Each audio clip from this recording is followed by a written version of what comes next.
जय जगन्नाथ।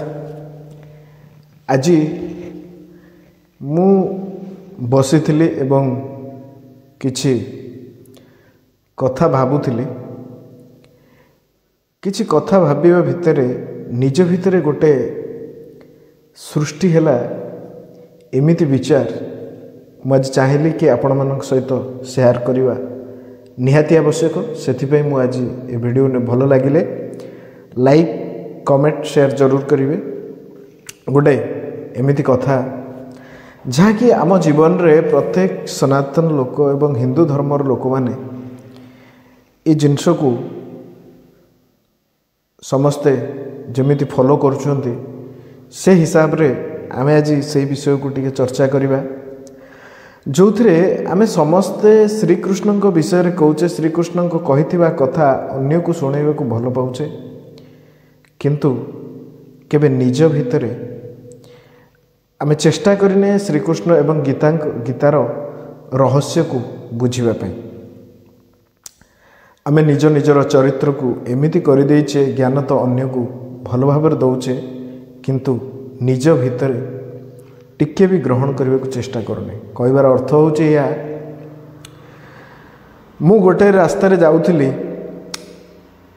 रास्ता रे देखिली किछि लोक भागवत गीता धरी लोक मानकु दबाक चेष्टा करुचंती एवं लोक माने गीता आड़ को न देखी सीधा सड़क चली जाउछंती। नबा न नबा सेटा अलगा कथा, किंतु हुए तो डांस एवं यात्रा लोक माने भल भाव देखा पाद अटिक जाउछि, किंतु गीता किंबा श्रीकृष्णंकर जदि कौन सी भल कथा शुणा हुए ताकू मध्य आमे एते समय दे शुणुने। कहीं आज सोशल मीडिया जो भली भाव प्रचार प्रसार होउछि, इंस्टाग्राम हो फेसबुक हो, एथिरे खराब खराब वीडियो एवं मनोरंजन वीडियो देखा जी पसंद होउछि, किंतु आध्यात्मिक एवं श्रीकृष्ण को वाणी मनुष्य शुणा हुए तो पछे जाउछि। कहबार अर्थ होउछि आजर समाज जो भली भाव अन्य मान प्रति व्यवहार करुछि तार अभाव होउछि मनुष्य भितर केवल आध्यात्मिक ज्ञान। आध्यात्मिक ज्ञानर अभाव दोषरू आपणक पिला मध्य आपणको सेतिकी दूरेइबा को चेष्टा कलेनी जेतिकी आपण आध्यात्मिक ठू दूरे रहिचंती। कहबार अर्थ समाज को सुंदर गढ़िबा पई हेले, समाज को सुस्थ गढ़िबा पई हेले, समाज को सुंदर देखिबा पई हेले निजर आखि को ठीक रखिबा पड़िबो, निज को सुस्थ रखिबा पड़िबो, निज को समृद्ध एवं शक्तिशाली करिया पड़िबो। तार मूलरे केवल आध्यात्मिक। कहीं ना खराब विचारधारा मनुष्यर शरीर भितर मध्य खराब प्रभाव पकेब। खराब जिनस देखुथिबा मनुष्य ता उपरे मध्य खराब विचार एवं खराब प्रभाव पकेब। सेथिपई अन्य मानंकु ज्ञान दबा पूर्व प्रथमे निज भितर किछि एमिति जिनस ग्रहण कर, निज को प्रस्तुत कर, अन्य माने आपण को देखी आपे आपे बदल जिवे। सेथिपई श्रीकृष्ण को बाणी अन्य को मझरे मझरे कहूचे, कौन सी असुविधा हो कई व्यक्ति पड़ी था कि कौन सी लोकर क्षति हो सेठी आमे ज्ञान शुणैबा आरंभ कर दउचे, किंतु निज भितरे केते ज्ञान अच्छी सेटा आमे देखि पारने। मु गोटे लोक पचारली जहाँकि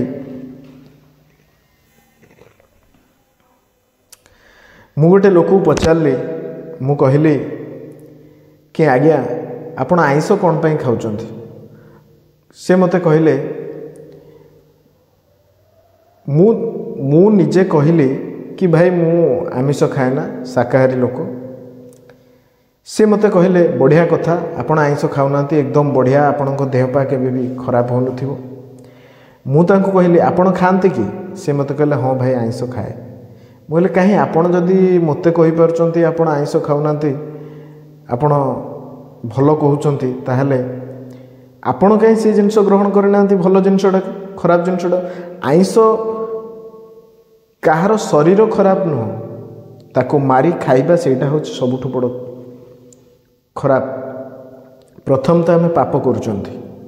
ଶ୍ରୀକୃଷ୍ଣ କହିନାହାନ୍ତି କାହାକୁ ମାରି ତା ଶରୀରକୁ ଖାଇବା ଏବଂ ଜୀବ ହତ୍ୟା କରିବାକୁ କୌଣସି ଜାଗାରେ ଶ୍ରୀକୃଷ୍ଣ କହିନାହାନ୍ତି। କାହିଁକି ନା ଆଜିର ପ୍ରକୃତି ଆମକୁ ଏମିତି ରିଟର୍ଣ୍ଣ ଦେଉଛି ଫଳ ଯାହାକି ଆମକୁ ଭୋଗିବାକୁ ପଡ଼ୁଛି। କାହିଁକିନା ଆମେ ପ୍ରକୃତିକୁ ନଷ୍ଟଭଷ୍ଟ କରିଦେଇଛେ।